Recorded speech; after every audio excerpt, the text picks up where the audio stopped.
Hi friends, welcome to our channel Bujji creation. Bigg Boss season లో నా followers అంతా wait చేస్తున్న వీడియో కళ్యాణ్ పడాలా winner అయినాక బజ్ వీడియోలో ఏం మాట్లాడారు, తనుజ గురించి ఏం మాట్లాడాడు. బజ్ వీడియో తను విన్నర్ అయ్యాక తనుజాని విన్నర్ అయ్యేదాకా తనుజాని వాడుకున్నాడని, తర్వాత మర్చిపోయాడని, స్టేజ్ మీద కూడా ఫోటోలు తీయలేదని, అండ్ స్టేజ్ మీద కూడా కంగ్రాచులేషన్ చెప్పలేదని, తను విన్ అయిపోయాక తన అవసరం తీరిపోయాక తను దూరం పెట్టేశాడని, ఫ్రెండ్స్ తో ఎక్కువ చేస్తున్నాడని, అండ్ ప్రియాతో ఎక్కువగా ఉంటున్నాడని, గీతూరాయ్తో ఉంటున్నాడని, ఇంకా ఇంకా చాలా చాలా చాలా నెగిటివ్ వస్తున్నాయి. నేను చూస్తున్నాను. ఇప్పుడు బజ్ వీడియో వచ్చేదాకా నేను వీడియో చేయాలనుకోలేదు. చాలా మంది బజ్ వీడియో వచ్చేసిందని ఏవేవో కల్పించి వీడియోస్ చేసేసారు. బట్ నేను బజ్ వీడియో చూశాకే వీడియో చేయాలనుకున్నాను. ఇక బజ్ వీడియోలో ప్రోమో చూసిన వాళ్ళు ఇవాళ ఉదయం నుంచి దివ్యాన్ని తెగ పొగిడేస్తున్నాడు, తనూజాని మర్చిపోయాడు. ఇలా ప్రోమోస్ చూసి మనం ఒక మనిషిని అంచనా వేయకూడదు. మొత్తం ఒక మనిషిని చూసి చదివాక అంచనా వేయాలి. అలాంటప్పుడు అలా వేయకూడదని నేను చెప్తున్నాను. ప్రోమో చూసి ప్రోమోకి ఏంటంటే వాళ్ళకి ఏది టీఆర్పీ వస్తుందో అది మాత్రం కట్ చేసుకొని, ఆ బిట్ని కట్ చేసుకొని వాళ్ళకి ఇంటెన్షన్ గా, అంటే మనకి ఇంట్రెస్ట్ గా ఉండేదానికి, మనకి ఇంకా ఏమన్నా అంటే బడ్జెట్ ఎప్పుడు వస్తుందా, ఈ కార్యక్రమం ఎప్పుడు వస్తుందా చూడాలని ఇంట్రెస్ట్ గా ఉండేదానికి ఈ ప్రోమోస్ కానీ ఇవన్నీ పెడతారని నేను చాలా సార్లు చెప్పాను. ఏది ప్రోమో చూసి మోసపోకండి. బజ్ గురించి మాట్లాడుకునే ముందు, ఉదయం వచ్చిన ప్రోమో గురించి మాట్లాడుకుని బజ్ గురించి మాట్లాడుకునే ముందు ఒక చిన్న రిక్వెస్ట్ ఏంటంటే, వీడియోని లాస్ట్ వరకు వినండి. వింటేనే మొత్తం అర్థమవుతుంది. అర్థమైతేనే కదా ఎవరి క్యారెక్టర్ ఎలాంటిది అనేది మీకు అర్థమవుతుంది. నాకు అర్థమైంది, మీకు అర్థమయ్యేలాగా మీకు అర్థం కావాలంటే మీరు లాస్ట్ వరకు వింటేనే అర్థమవుతుంది. అండ్ లైక్ చేయడం మర్చిపోవద్దు, సబ్స్క్రైబ్ చేయడం మర్చిపోవద్దు.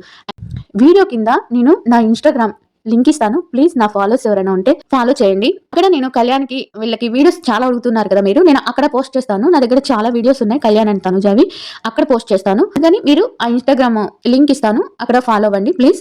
ఇంకా వీడియోలోకి వెళ్ళే ముందు నేను చిన్న 2-3 విషయాలు క్లారిటీ ఇస్తాను. ఏంటంటే దేని గురించి అంటే, అది ఉంది కదా, విన్ అయ్యాక తనుజాని ఎందుకు పట్టించుకోలేదు, గీతు వీళ్ళతో ఎందుకు ఎంజాయ్గా ఉంటున్నాడు, అంటే తనుజాతో ఇంతవరకు నాటకాలు ఆడారా, వీటికి కొంచెం క్లారిటీ ఇవ్వాలనుకుంటున్నాను. దానికి సంబంధించింది కొంచెం మాట్లాడతా. అసలు విషయంలోకి వచ్చేస్తే, విన్ బిగ్ బాస్ విన్నర్ ఎవరు అవుతారు అనేది చాలా టెన్షన్ ఉంది. ఎవరు ఊహించలేదు. చాలా మంది 75% మంది తనుజానే అవుతారు అని, తనుజాకి ఎక్కువ ఓట్లు ఉన్నాయని తనుజానే అవుతామని, నేను కూడా తనుజానే అవుతుంది అనుకున్నాను. కానీ సడన్ గా కళ్యాణ్ పడాలా అయ్యాడు. కారణం ఏంటో నేను చాలా వీడియోల్లో చెప్పాను. కొంతమంది ఆడవాళ్ళు, కొంతమంది హౌస్ లో ఉండే ఎక్స్ కంటెస్టెంట్స్ వాళ్ళ ఓట్లు అంతా స్ప్రెడ్ చేసి కళ్యాణ్ని ఎలానో తన నిజాయితీతోనే ఎలానో గెలిచాడు. తను గెలిచినందుకు చాలా హ్యాపీ. తనుజ కూడా ఇక్కడ హ్యాపీగా ఉంది. తన పిక్స్ చూస్తున్నా, తను వచ్చినాక తను వేరే వాళ్ళతో తన సెలబ్రిటీ చేసుకున్న తను కూడా కేక్ కట్ చేసింది. అవన్నీ చూస్తే హ్యాపీగానే ఉంది. తను ఏమేమి ఆడవట్లేదు. ఎందుకంటే చాలా సార్లు చెప్పింది కళ్యాణ్ మంచి పొజిషన్ లో ఉండాలి నేను అనుకుంటున్నాను అని. ఇది ఇక్కడితో అయిపోయింది. ఎందుకు ఫోటోలు దిగలేదు? ఫస్ట్ ఒక విషయం చెప్తున్నాను. తనుజ ఎవరితో కానీ లాస్ట్ తో భరణి గారితో కూడా ఒక పిక్ అనేది దిగలేదు. తన ఇన్స్టా కానీ, తన ట్విట్టర్ అకౌంట్ లో కానీ, అఫీషియల్ అకౌంట్ లో కానీ చూడండి, ఎవరితో ఒక పిక్ కూడా దిగలేదు. తను దిగింది ఇద్దరితో, ఒకటి రీతు, మాధురి గారితో, వీళ్ళిద్దరితో దిగింది. అవి వాళ్ళు అఫీషియల్ అకౌంట్ లో పెట్టుకున్నారు. ఇక తర్వాత ఫోటోలు ఎందుకు దిగలేదంటే, ఆ టెన్షన్, విన్నింగ్ టెన్షన్ అనేది ఉంది. అవతల ఉండేది ఒక అబ్బాయి కాదు. ఇంట్లో ఉన్నట్టు బయట ఉండలేరు. అదిగాక తనుజ్ అనే అమ్మాయితో అస్సలు ఉండలేరు. ఎందుకంటే అక్కడ ఎదురుగా వాళ్ళ అమ్మ, వాళ్ళెంత రెస్పెక్ట్ అంటే, చాలా అంటే మనం అనకూడదు, అంటే చాలా సాంప్రదాయంగా అలా ఉండేది కదా. అలా తను కంగ్రాచులేషన్ కూడా చేయకపోవడం కారణం తను ఒక షాక్ లో ఉంది, తిను ఒక షాక్ లో. తర్వాత తేరుకొని తను లాస్ట్ లో చెప్పాడు, ద క్వీన్ తనుజ, నేను ఇక్కడ వరకు నేను ఒక సమయంలో ఇప్పటికీ అది చెప్పి నా నోరు పోతుంది. తను అంతమంది ముందు కూడా చెప్పాడు. అక్కడికి అయిపోయింది. ఇంకా ఫోటోలు తను ఎవరు చూసుకోలేదు. తన చెల్లెలు పెళ్ళైంది, తన హస్బెండ్ ని చూడాలని, ఆ ఫొటోస్ చూడాలని తనకి కోరుకుంటుంది. తన ఇంటికి వెళ్ళిపోయినట్టుంది, తన చెల్లెలు వాళ్ళతో వెళ్ళిపోయినట్టుంది. తన టీం మొద్దమన్నారంటే ఏమో సెలబ్రేటింగ్ చేసుకుని ఇక్కడ సపరేట్ అయిపోయారు. ఇద్దరు ఎవరికి వాళ్ళు సపరేట్ అయిపోయారు. ఈ విషయం ముందు గమనించే తను 10 రోజుల నుంచి నిద్రపోకుండా ఉంది. ఇక్కడ సెపరేట్ అయిపోయేటప్పటికి ఇటు వచ్చేసి గీతూరాయల్ వీళ్ళు ఇప్పుడు మనం ఒక విన్నర్ అయిపోయినాక మన ఫ్రెండ్స్ అనుకునే వాళ్ళు వచ్చి మనకి ఒక పార్టీ, కేక్ ఇవన్నీ చేస్తే మనం వద్దని చెప్పాం కదా, ఎంజాయ్ చేస్తాం. అలానే తను ఎంజాయ్ చేసి ఈయన ఎంజాయ్ చేశాడు. ఆ తర్వాత వచ్చి బజ్కి వచ్చినాక బజ్లో కొన్ని ప్రశ్నలు అడిగితే వాటికి సమాధానం ఈ దివ్య గురించి వీటి గురించి వచ్చింది కదా, వీటి గురించి వచ్చింది కదా, వాటికి క్లారిటీ ఇస్తా. బజ్లో రాగానే మనకి ముందు బజ్లో షూటింగ్ లో ఒకటి చూపించారు, ట్విట్టర్ లో బాగా వీడియో వైరల్ అయింది. అక్కడ బజ్ చేసేటప్పుడు చాలా మంది ఉంటారు. శివాజీ గారే కాదు, కెమెరామెన్ కానీ, అసిస్టెంట్స్ కానీ చాలా మంది అనేది ఉంటారు అక్కడ. కళ్యాణ్ ని టెన్షన్ గా ఉంది. కళ్యాణ్ చూస్తేనే చాలా టెన్షన్ లో ఉన్నాడు. ఎందుకంటే ఒకేసారి ఫేమ్ రావడం, అందరు తన మీద పడిపోవడం, తను ఎప్పుడు ఊహించలేదు అనమాట. ఇది ఒకసారి రాగానే తను భయంతో ఉన్నాడు. ఫస్ట్ అది అర్థం చేసుకోండి, తను భయంతో ఉన్నాడు ఫస్ట్. తర్వాత కళ్యాణ్ తను కొన్ని ప్రశ్నలు అడిగారు బజ్ లో. అవేంటంటే, నువ్వు అమ్మాయిలు పిచ్చోడివా అని. ఈ క్వశ్చన్ నేను నిన్ను ఏడిపించడానికి అనట్లేదు, నువ్వు విన్నర్ అయినా కూడా నిన్ను ట్రోల్ చేయడానికి అడగట్లేదు అంటే, లేదు సార్ అంటే, కానీ బయట కట్టనే పోయింది కదా రమ్య, అంటే నీ కోపమా అంటే, కోపం అనే కాస్త నన్ను అర్థం చేసుకోకుండా అలా మాట్లాడేసరికంటే బయట కూడా అలానే పోయింది కదా, నువ్వేమన్నా ఓదార్పు యాత్ర చేయడానికి వచ్చావా అమ్మాయిల చుట్టూ అందరిని పట్టుకొని అంటే, అమ్మాయిల చుట్టూ అందరి చుట్టూ నేను వెళ్ళలేదు సార్, నాకు అమ్మాయిల చుట్టూ అందరు లేరు, నేను వెళ్ళింది శ్రీజ, రీతు, వెళ్ళింది ప్రియ, శ్రీజ, రీతు. ప్రియ నాకు అగ్ని పరీక్ష నుంచి డిమాండ్ కానీ శ్రీజ, ప్రియ వీళ్ళు ముగ్గురు చాలా క్లోజ్ ఫ్రెండ్స్. ఎట్లంటే శ్రీజ అండ్ ప్రియ నాకు అక్కల్లాగా వాళ్ళని అక్కలా అనుకున్నాను సార్. నా ఎడ్యుకేషన్ అంతా నేను కో ఎడ్యుకేషన్ లో చదివాను కాబట్టి నాకు ఆడమగ టచ్ చేసుకుంటే వేరే విధంగా వెళ్ళిపోతుంది అని నాకు తెలియదు సార్. ఒకళ్ళు వచ్చి చెప్పేదాకా నాకు తెలియదు సార్ ఇలా వెళ్తుందని, నా క్యారెక్టర్ బయటకి ఎలా వెళ్తుందని. ప్రియ వచ్చింది ఆ 3 వారాలు చూసి అదే మనసులో పెట్టుకొని వచ్చి నా మీద అలిగేషన్ వేసింది. తర్వాత నాకు చెప్పింది, రాగానే నాతో మాట్లాడింది, రమ్య ఇలా పోతుంది, పోర్ట్రేట్ అవుతుంది నీ గురించి అనుకున్నాను, నాకు మంచి చెప్తుంది కదా సరే మార్చుకుంటారని చెప్పాను, కానీ నా వెనకాల ఇలా మాట్లాడుతున్నారని నాగార్జున సర్చ్ చేసిందాక నాకు తెలియదు. కానీ నేను అదే స్టేజ్ మీద అందరి ముందు తన చేత సారీ చెప్పించుకున్నాను అంటాడు.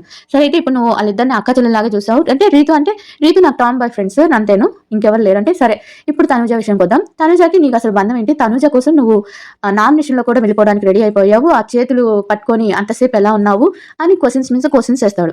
ఈ క్వశ్చన్స్ ఆన్సర్ చెప్పే ముందు ఎవరి దివ్య సంగతి అడిగారు కదా, దివ్యని పొగిడేసారు అక్క అని చాలా మంది మెసేజ్ పెట్టారు కదా, కామెంట్స్ పెట్టారు. దివ్యని పొగలేదండి, ఇక్కడ దివ్యని పొగలేదు. ఇక్కడ ఏం జరిగిందంటే తనుజ కళ్యాణ్ కలవడానికి ఒక రకంగా అటు ఇటు చేసి కారణమైంది ఎవరు? దివ్య. ఎందుకంటే దివ్యకి కళ్యాణ్కి అసలు పడేది కాదట అగ్ని పరీక్షలో. అలానే దివ్య ఎప్పుడైతే భరణి గారికి దగ్గర అయిందో తనుజ ఒంటరైపోయింది. గేమ్స్ కానీ ఎక్కడైనా కానీ తను ఒంటరిగా ఉండింది. ఫస్ట్ నుంచి తనుజ అంటే ఒక సాఫ్ట్ కార్నర్ ఉందంటే కళ్యాణ్కి. అది ఎక్కడి నుంచి అంటే ఫస్ట్ సీజన్ లో రీతు పడిపోయినప్పుడు, తలకు దెబ్బ తగిలినప్పుడు, తను ఏదో ఒక మాట్లాడుతుంటే వీళ్ళందరూ కలిసి తన మీద దాడి చేస్తున్నప్పుడు ఫస్ట్ అంటే తనుజ అంటే నెగిటివ్ ఉన్నిందంట, దానికి చాలా కోపం ఉన్నిందంట. అది మనం ఒక వీడియోలో చెప్పాం మీకు ఎందుకు అని. కోపం అంతా ఆ కోపం ఉండి సాయంత్రానికి తన మీద సాఫ్ట్ కార్నర్ వచ్చేసింది. అది కాక పక్క రోజు చాలా వాళ్ళ నోటి దగ్గర నుంచి నేను విన్నది ఏం తీస్తారంటే కళ్యాణ్ చాలా మంచోడుగా నాకు అనిపిస్తున్నాడు, ట్రూ మనిషిగా అంటే ఒక జెన్యున్ గా అనిపిస్తున్నాడు అబ్బాయి అని చాలా మంది దగ్గర తనుజ అనింది సార్. అది నేను విన్నాను, అందుకని నాకు ఒక ఈమె మనం అనుకున్నట్టు నెగిటివ్ కాదు, తను కూడా మంచిగా ఆలోచిస్తుంది అని అనుకున్నాను. అది కాక ఆ అమ్మాయి లాగా నాకు ఎక్స్ అనిపిస్తుంది కాబట్టి నేను ప్రియ వాళ్ళకి చెప్పుకున్నాను అని చెప్పాడు. ఓకే, అక్కడికి అయిపోయింది. ఇంకా ఇక్కడ అందరూ వచ్చేసి నాకు ఆ పక్కన నామినేషన్ వేసిన రోజు అందరూ ఒక సంజన గారు నాతో గొడవ అయినప్పుడు సంజన గారిని ఎలిమినేట్ చేయమనడానికి హ్యామర్ ఇచ్చింది సార్. అక్కడ కొంచెం నాకు మెల్ట్ అయింది. తర్వాత వచ్చి అందరినీ తను టార్చర్ చేస్తున్నప్పుడు తన భయం, తన అమాయకత్వం, తన సెన్సిటివిటీ అన్ని తన మొహంలో క్లియర్ గా కనిపించాయి. నాకు నా మనసు ఇంకా ఇదైపోయింది, ఏంటి అమ్మాయి మాటలను చూస్తున్నారు కానీ అమ్మాయి ఫేస్ చూడట్లేదు, ఎంత సెన్సిటివ్ గా ఉంది, ఎట్లా ఉందో చూడండి అని. నేను అక్కడ చెప్తే వినే పొజిషన్ లో లేరు, ఎందుకంటే నేను ఇప్పుడే ఫస్ట్ లో రావటం కాబట్టి అందుకని నేను చెప్తే అక్కడ వినే పొజిషన్ లో లేదు సార్. అందుకే నాకు అక్కడి నుంచి తనంటే సాఫ్ట్ కార్నర్ వచ్చింది. ఇంకా దివ్య వల్లే నేను తనుజ నాకు దగ్గరైంది.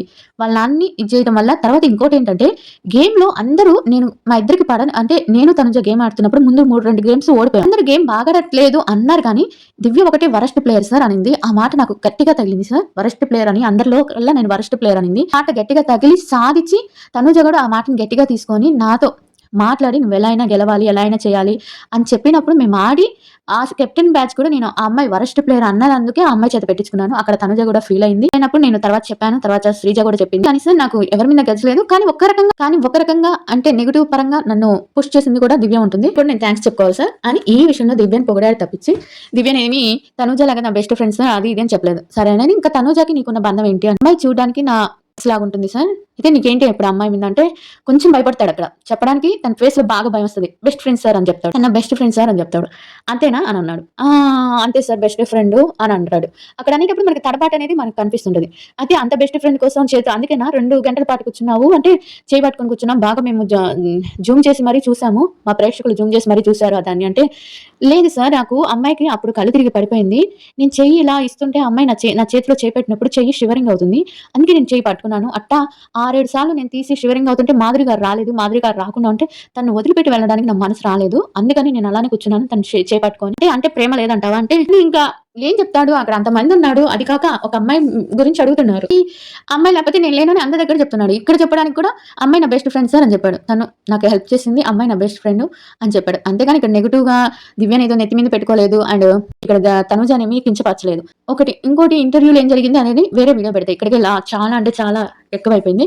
ఇక తర్వాత నువ్వు బయటకు వెళ్తావు, అందరితో ఫ్రెండ్స్ అయిపోయింది సార్, అందరూ ఇక్కడే కలిసేసారు సార్, ఇంకెవరి దగ్గరికి వెళ్ళాలంటే ఇంకెవరి గురించి వెళ్తావు బయటికి, ఇంకెవరిని కలవడానికి వెళ్ళాలి కదా, చెప్తా ఉన్నావు కదా కలవాలి అంటే అది ఎవరో కాదు తనుజాని సార్, కలవాలి బయటకు వెళ్ళి నాకు కలుస్తాను సార్ అని చెప్తాను. అక్కడితో బాగా అయిపోద్ది, హీరో అవుతావు. ఇంకా క్వశ్చన్స్ తన పర్సనల్ గా క్వశ్చన్స్ చేస్తారు, అవి చెప్తాడు. అంతేగాని తనుజాని తను ఎప్పుడు బెస్ట్ ఫ్రెండ్ గానే చూస్తున్నాడు, డిమాండ్ పవన్ ని బెస్ట్ ఫ్రెండ్ గానే చూశాడు. కానీ తన డిమాండ్ పవన్ అగ్ని పరీక్షలో ఉన్నంత ఇదిగా హౌస్ లో లేడు సార్. అగ్ని పరీక్షలో చాలా బాగున్నాడు.